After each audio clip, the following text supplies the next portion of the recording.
कहानी का नाम मायाजाल। पार्ट। एक रात की ठंडी हवा खिड़की के पर्दे को धीरे धीरे हिला रही थी। माया शीशे के सामने खड़ी थी। शादी के 1 महीने बाद भी उसकी आंखों में वो चमक नहीं थी जो किसी नई दुल्हन की होती है। उसके बालों से अब भी महक आती थी, पर मुस्कान कहीं खो गई थी। उसका पति अरब बहुत अच्छा इंसान था, पढ़ा लिखा, संभ्रांत, ईमानदार। लेकिन माया का दिल कहीं और रह गया था, कहीं दूर, उस शहर में जहां वो कॉलेज में पढ़ती थी, जहां विवेक नाम का वो लड़का था, उसका पहला प्यार। हर रात जब आरव ऑफिस से लौटकर सो जाता, माया अपने फोन पर धीरे से डू नॉट डिस्टर्ब ऑन कर देती और फिर स्क्रीन पर वो नाम चमक उठता, विवेक कॉलिंग। विवेक हम। माया तू खुश है मां? माया खुश? हंसती है। झूठ बोल दूं क्या? विवेक मैं वादा करता हूं एक दिन सब कुछ अपना होगा, बस थोड़ा सब्र कर। माया सब्र?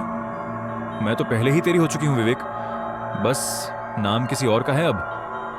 फोन कट गया। माया खिड़की से बाहर देखती रही। सामने बस अंधेरा था, पर उसके भीतर कुछ और गहरा अंधेरा पनप रहा था। कुछ दिन बाद आरव का घर अब माया का भी घर था। उसकी सास, उसका छोटा देवर, सब उसे प्यार करते थे, पर माया के चेहरे की परछाई में कुछ था, एक ठंडी दूरी जो किसी ने महसूस तो की पर कहा नहीं। एक दिन आरव देर रात तक ऑन ऑफिस में था। माया ने फिर वही नंबर डायल किया।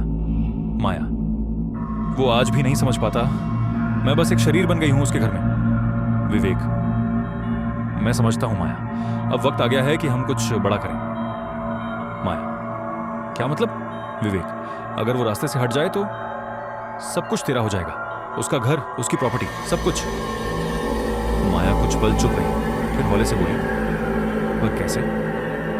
विवेक धीरे से, सब सोच लिया है, बस तू तैयार रह। फोन के उस पार बीप की एक लंबी आवाज सुनाई, जैसे सिग्नल नहीं बल्कि किसी डर की चेतावनी। अगले कुछ हफ्तों में माया और विवेक ने मिलने का प्लान बनाया।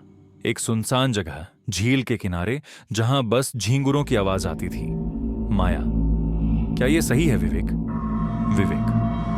अब लौटने का कोई रास्ता नहीं है। अगर हम नहीं करेंगे तो जिंदगी हमें कर देगी बीपी मात। वो उसकी आंखों में झांकता है और माया के होठों पर अपनी उंगलियां रख देता है। अब बस एक आखिरी कदम माया। माया की आंखें भर आई। अगर कुछ गलत हो गया तो? कुछ गलत नहीं होगा, बस वो एक रात और फिर सब कुछ बदल जाएगा। झील के पानी में चांद का अक्स हिल रहा था। हवा में कुछ भारी बन था, जैसे रात खुद जानती हो कि सुबह किसे देखने का मौका नहीं मिलेगा। माया लौट आई। आरव दरवाजे पर खड़ा था। तुम कहां थी माया? वो झूठ बोल देती है। मां के पास गई थी, लेकिन उसकी आवाज में कांप थी। आरव मुस्कुराकर बोला, तुम झूठ नहीं बोल सकती माया, तुम्हारी आंखें सब कह देती हैं। माया ने डर के मारे नजरें झुका ली। उसे लगा शायद आरव सब जान चुका है, पर आरव बस मुस्कुराता रहा, जैसे कोई बहुत बड़ा राज पहले से जानता हो। और तभी घड़ी ने 12 बजाए। बाहर कुत्ते भौंकने लगे। फोन फिर बजा। विवेक कॉलिंग। माया ने धीरे से कॉल उठाया, पर इस बार दूसरी तरफ से सिर्फ बीप बीप बीपू की आवाज है। To be continued.